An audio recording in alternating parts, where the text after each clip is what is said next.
Tapi kalau misalkan kita bicara dari nol jadi tiba-tiba kaya berharap dari saham, saran Bro Jeki jangan ke saham, ya. Takutnya malah mikirnya, wah, cacing apa naga nih ya, takutnya begitu gitu kan. Benar.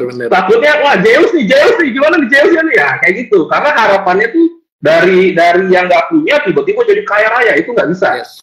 Yang benar itu adalah dari kita misalkan yang biasa nabung 500.000, nanti perlahan selama skillnya bertambah juga nanti tabungannya juga naik, nah, sehingga nanti bertumbuh ya, karena kalau di saham tumbuhnya bisa akselerasi gitu loh. Tapi kalau di awal-awal saran aja ya mungkin startnya di reksadana dulu atau di mana dulu gitu loh, sehingga intinya jangan langsung direct ke saham ya. Cuman kalaupun mau direct saham nggak apa-apa, tapi pilih saham-saham yang memang punya fundamental yang bagus gitu. Benar banget. Tuh, kawan Raya harus disimak ya tadi ya kata Project ya. Nah ini kawan Raya ada yang nanya nih, Project sama Mas William dari Kak Dwi Q Febrian. Kak, untuk investasi saham sebagai pemula apa sih yang jadi poin-poin buat milih saham? Waduh, kayaknya nih udah punya target buat langsung masuk ke saham nih. Kira-kira apa nih Project dan Mas William? Oke.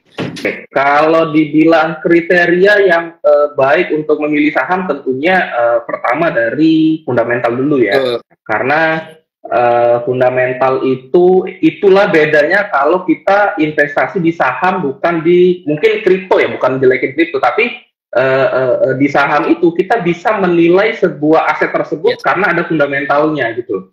Sehingga teman-teman bisa mengukur, oh kira-kira saham ini nampak mahal atau sudah cukup murah atau sejenisnya. Jadi paling pertama ya teman-teman pahami fundamental dulu. Nah, fundamental yang seperti apa sih yang perlu kita pahami ya, yang perlu kita tahu dari sebuah perusahaan? Pertama ya, teman-teman nggak perlu expert di dunia laporan keuangan, nggak perlu expert di akuntansi. Simpelnya ketika teman-teman buka laporan keuangan, teman-teman langsung masuk ke bagian paling terakhir ya dari laporan keuangan, yaitu dia cetak untung atau enggak, itu ya, itu pertama.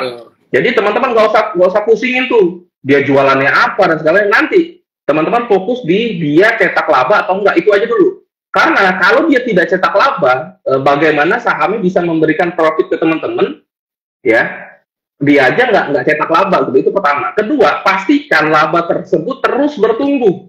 Betul ya. Kenapa Project bilang pastikan laba itu terus bertumbuh? Karena ketika labanya bertumbuh berarti mereka terus begadang, terus berinovasi, terus kerja keras, terus semangat lah untuk memberikan kinerja yang terbaik gitu.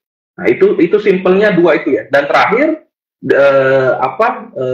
rasio hutangnya ya. Semakin kecil rasio hutang ya itu akan semakin bagus. Karena apa? Karena sama aja lah kayak kita. Gua gajinya 50 juta. Tapi cicilan gua 70 juta. Ya kan sama aja bohong gitu. Ya kan? Peleternya ini apa dan segala macam gitu kan. Gede kelihatannya. Tapi karena gua banyak hutang, banyak cicilan, nggak guna juga gitu. Jadi tadi ada 3 kuncinya. Dia labanya growth atau enggak, dia mampu bayar hutang atau enggak, udah itu aja. Sesimpel itu ya, teman-teman. Nggak usah pusing-pusing. Bener banget. Dia bisnisnya apa, itu nanti ya. Step pertama 3 itu aja dulu. Kalau udah nemu, udah beli aja. At any time, insya Allah sih sahamnya naik. Oke. Bener banget. Ada tiga kunci, 3 pilar ya untuk kita mulai ini sahamnya itu tadi. Nah, di sini ada juga yang nanya mungkin untuk Mas William kali ini ya. Saatnya Mas William menunjukkan gitu ya. Kira-kira produk apa sih yang ada di BRI dan Reksa Sekuritas? Karena di sini ada yang nanya 12515KM, itu nama akunnya. Nanyanya begini nih Mas William, produk bridge apa yang bisa jadi solusi buat mulai investasi? Tuh, mungkin ini udah mulai tercerahkan nih, udah mau mulai investasi gitu. Boleh Mas William langsung nih. Nah, oke, terima kasih sebelumnya untuk pertanyaannya ya. Nah, produk bridge apa? Nah, jadi produk bridge itu kita juga punya aplikasi online trading namanya Brights ya. Nah, seperti yang aku bilang tadi juga di awal, kemarin kita juga baru launching mode add-on-nya. Jadi ada 2 mode. Ada mode buat yang pro, yang biasa. Buat teman-teman yang mungkin udah advance di dunia investasi dan trading. Dan ada mode easy-nya nih, mode gampangnya itu lebih simple lagi. Kalian mungkin buat teman-teman yang pemula yang baru mulai investasi, baru mulai trading, di situ fitur-fiturnya juga udah lengkap banget. Project juga udah menggunakan ya kalau nggak salah itu ya, sempat dong pasti ya. Nah itu tuh kalian sesimpel mau investasi 3 instrumen sekaligus, saham, reksadana, obligasi, semua tuh udah ada dalam satu aplikasi, dan kalian juga bisa menggunakan, bisa dilihat juga fitur-fiturnya di sana tuh udah lengkap banget, biar kalian nggak ketinggalan momen. Ada fitur buat ini juga ya, buat ngebantuin kalian biar nggak kelewatan momen. Kan banyak nih, banyak kegelisahan dari teman-teman yang gue nih kayaknya nggak sempet deh kalau trading, mantauin terus segala macam. Nah kita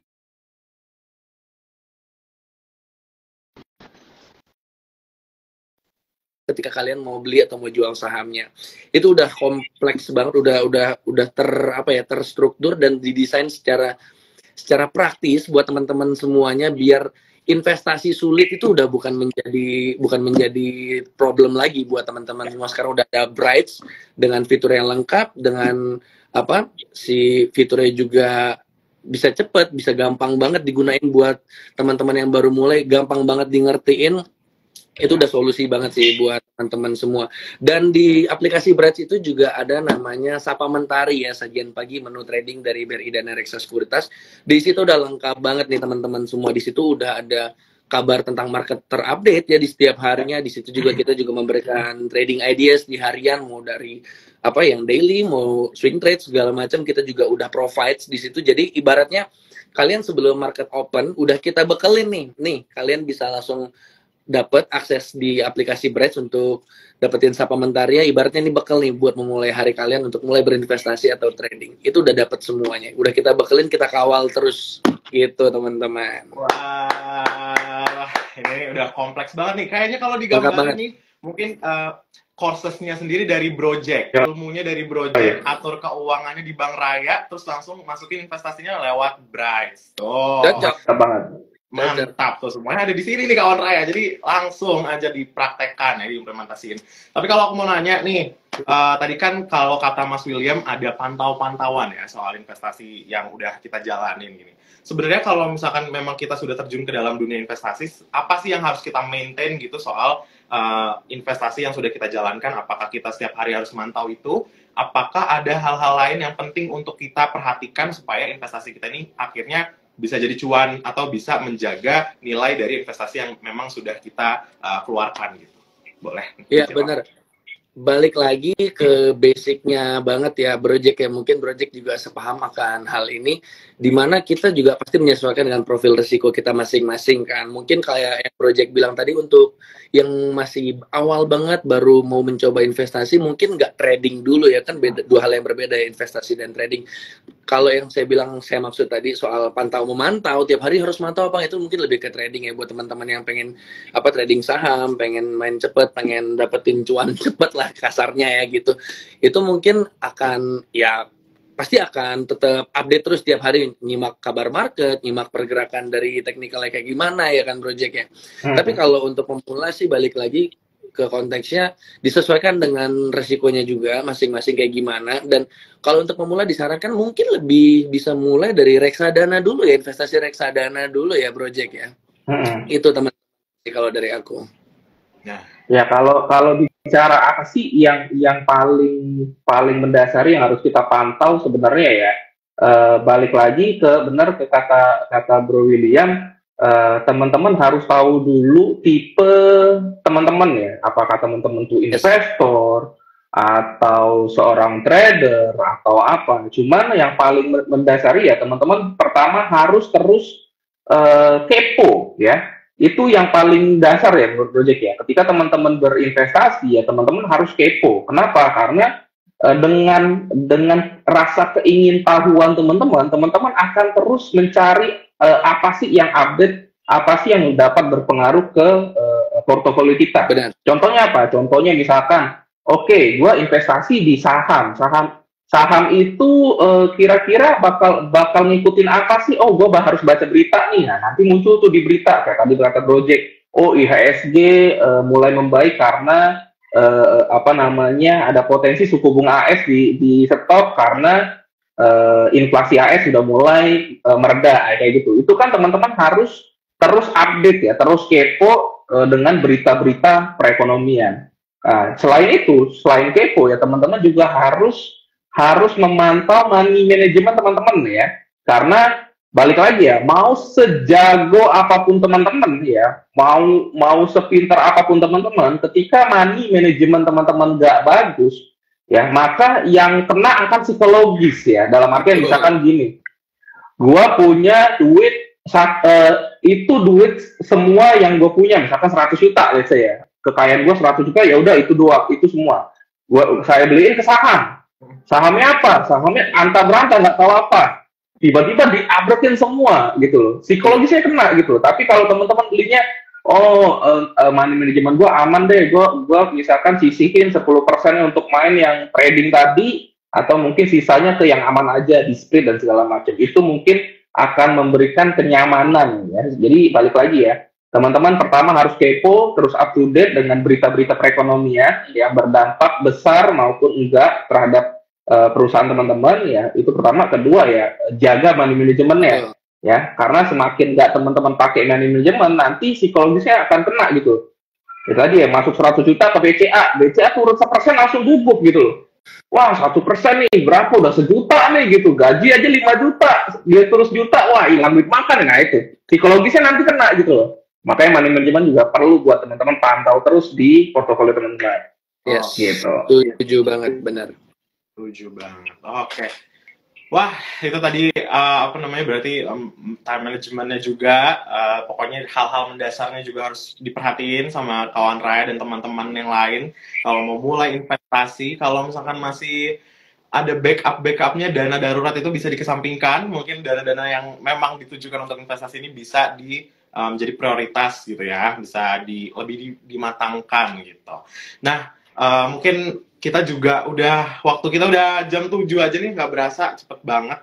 Sebagai mungkin penutup obrolan kita hari ini nih, kira-kira dari Bro Jack sama Mas William ada nggak sih kata penutup atau tips atau pesan-pesan nih untuk kawan Raya dan teman-teman yang lain untuk memulai investasi dan nantinya investasi itu bisa mendatangkan keuntungan di kemudian hari? Boleh nih dari kalau dari Project, just do it, learning by doing. Karena ketika teman-teman terlalu banyak merencanakan tapi nggak dilakuin, yang ada nanti ya nggak akan mulai-mulai dan nggak akan ngerasain apa yang perlu diimprove. Gitu. Jadi just do it, learning by doing.